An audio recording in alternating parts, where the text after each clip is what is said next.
Equivalence of shearing strain to equal strains in perpendicular direction। अपरूपण विकृति की परस्पर लंब दिशाओं में समान विकृतियों से तुल्यता। डायग्राम में A B C D E F G H एक क्यूब दिखाया गया है और इसकी जो लेंथ है वो एल है। इसके जो ऊपर वाला सरफेस है ए बी जी एफ, उस पर एक टेंजेंशियल स्पर्शीय फोर्स अप्लाई किया जाता है। इस स्पर्शीय फोर्स के कारण इसकी जो शेप है वो चेंज हो जाती है और नई शेप जो है वो हो जाती है A dash, B dash, C D, E F dash, G dash और एच। तो यहाँ ये जो विकृति उत्पन्न होती है फाई, इसे अपरूपण विकृति कहते हैं या शियरिंग स्ट्रेन कहते हैं।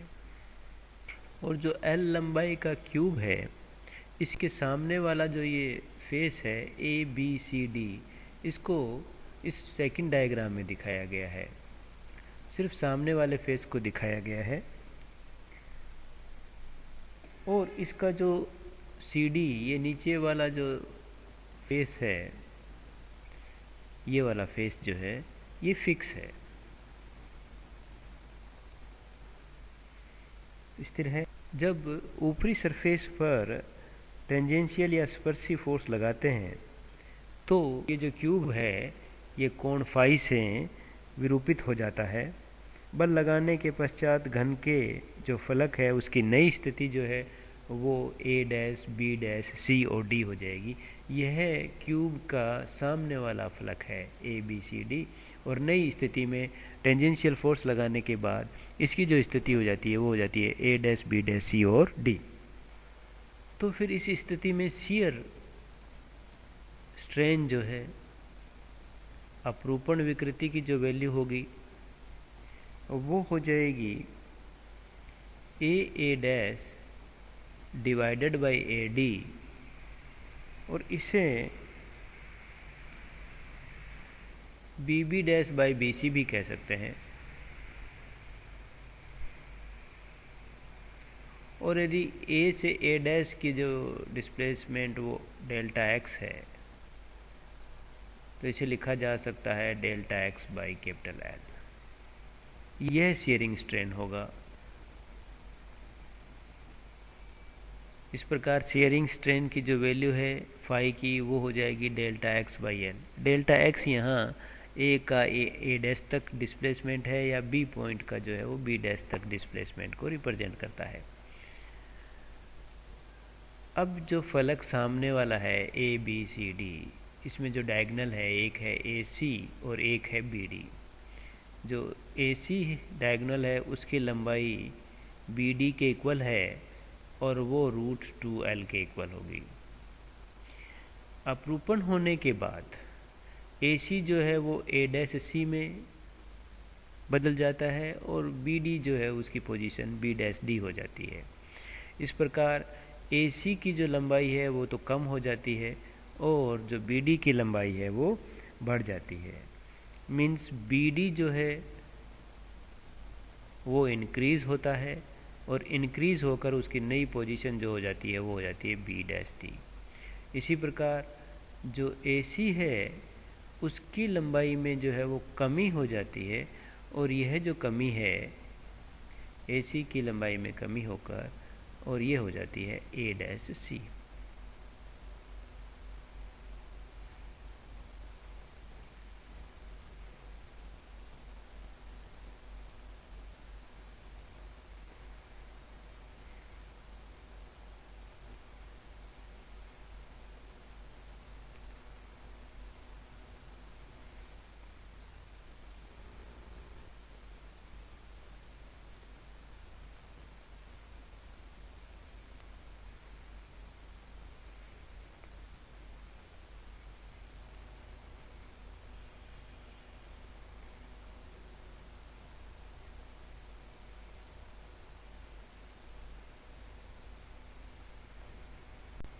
ए डैश से ए सी पर एक परपेंडिकुलर ड्रॉ करते हैं और उसकी वैल्यू जो है वो एफ के जिसे एफ कहते हैं। और इसी प्रकार बी डैश से भी एक परपेंडिकुलर बी डैश डी पे ड्रॉ करते हैं, और यह परपेंडिकुलर जो है वो बी ई होगा। ये परपेंडिकुलर ड्रॉ किए हैं। और यदि एंगल फाई छोटा हो तो ए डैश एफ और बी डैश ई जो है वो राइट एंगल ट्रायंगल होंगे। इस डायग्राम से स्पष्ट है कि जो एंगल ए डैश एफ जो है वो 45 डिग्री होगा। इसी प्रकार एंगल जो है वो बी डैश ई भी जो है वो 45 डिग्री होगा। मीन्स ये जो एंगल है इसकी वैल्यू 45 डिग्री होगी, और यदि एंगल फाई कम हो तो, और इसी प्रकार ये जो एंगल है इसकी वैल्यू जो है वो भी 45 डिग्री ही होगी। स्टीयरिंग एंगल फाई कम होने से जो ट्रायंगल ए डैश एफ और दूसरा ट्रायंगल जो है वो बी डैश ई, ये राइट एंगल ट्रायंगल है, समकोण त्रिभुज है।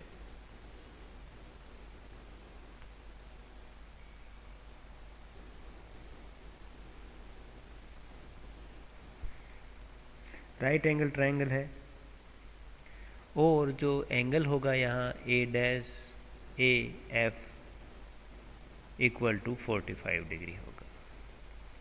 और इसी प्रकार एंगल बी डैश ई जो है उसकी वैल्यू भी 45 डिग्री ही होगी। अब ए एफ, क्योंकि जो ये पॉइंट ए है, ये पॉइंट सी है, नई स्थिति में ए सी जो डायगोनल है वो ए डैश सी के इक्वल होता है। तो इस डायगोनल की लेंथ में कितनी कमी हुई है तो वो कमी ए एफ के इक्वल होगी। तो change in length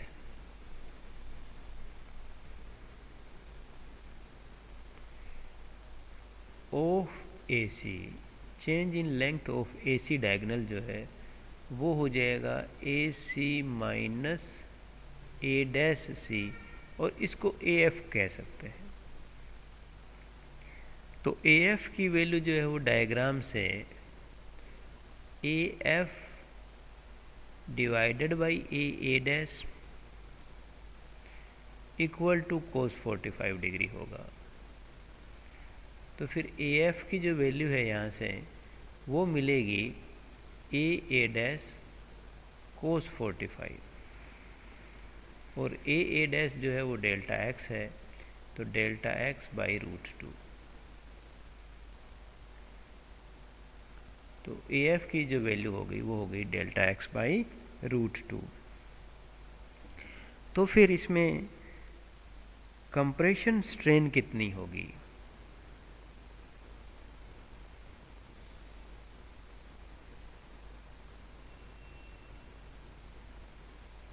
compression strain का मतलब है यहाँ संपीड़न या संकुचन विकृति। तो जो संकुचन, क्योंकि लंबाई में कमी हो गई है, तो लंबाई में कमी, चेंज इन लेंथ या decrease in length divided by original length,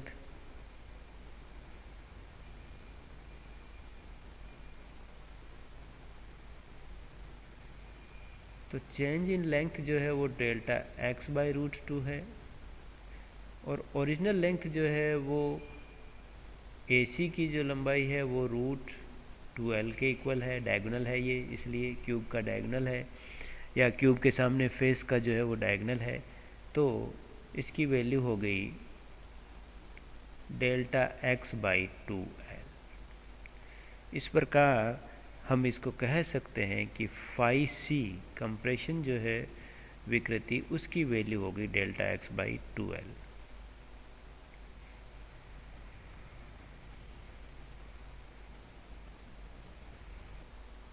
दूसरा जो डायगोनल बचता है वो है BD वाला। जो BD डायगोनल है उसकी लंबाई में वृद्धि हो रही है। ये BD डायगोनल है,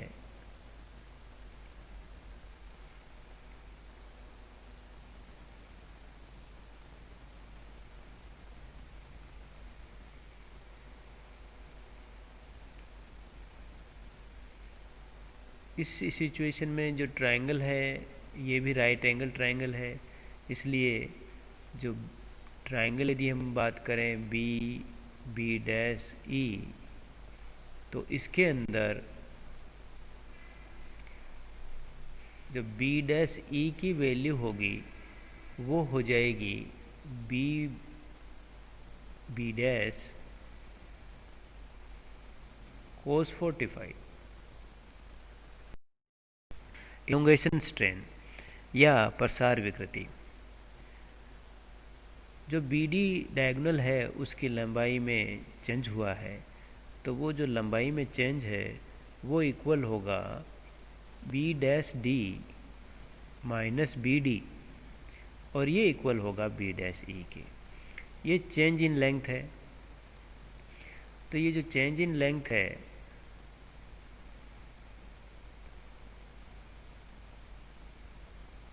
तो फिर विकृति कितनी हुई, इसको कह देते हैं फाई टी। तो विकृति की वैल्यू होगी change in length that is B dash E divided by original length of the diagonal, वो बी डी के इक्वल थी। तो B dash E divided by B D, तो बी डैश ई की वैल्यू जो है वो तो है डेल्टा एक्स बाई रूट 2, और बी डी की वैल्यू जो है वो 1 बाई रूट 2l है, तो इसकी वैल्यू हो जाएगी डेल्टा एक्स बाई 2l। ये इक्वेशन नंबर 2 हो गई। इस प्रकार इक्वेशन 1 और 2 से देखें तो फाई सी और फाई टी की वैल्यू जो है वो इक्वल है। इस प्रकार जो फाई था वो वैल्यू थी डेल्टा एक्स बाई एल के इक्वल। ये शेयरिंग विकृति थी, यह शेयरिंग स्ट्रेन है या अपरूपण विकृति है। फाई सी जो थी, जो एसी डायगोनल में लंबाई में कमी हुई है, उस दिशा में जो विकृति है ये है कंप्रेशन संपीड़न विकृति, और जो फाई टी मिलता है ये कहलाता है इलोंगेशन स्ट्रेन। तो इन तीनों इक्वेशन से स्पष्ट है, सबसे पहले तो ये पता चलता है कि फाई सी की वैल्यू जो है वो फाई टी के इक्वल है। मीन्स फाई सी और फाई टी जो है वो परपेंडिकुलर डायरेक्शन में है, एक एसी के लिए है और दूसरा जो है वो बीडी के लिए है। तो इस प्रकार दो जो परपेंडिकुलर डायरेक्शन में स्ट्रेन्स हैं वो इक्वल है एक दूसरे की, फाई सी और फाई टी के इक्वल है, और जो कुल फाई है वो भी phi C plus phi T के इक्वल है। अपरूपण विकृति फाई जो परपेंडिकुलर डायरेक्शन है उसमें इक्वल इनलोगेशन और इक्वल कंप्रेशन, समान प्रसार और समान संकुचन विकृतियों के योग के बराबर होती है, that is phi equal to phi C plus phi T. और हर एक फाई सी और फाई टी की जो वैल्यू है वो जो कुल स्ट्रेन है फाई उसके हाफ के इक्वल होती है।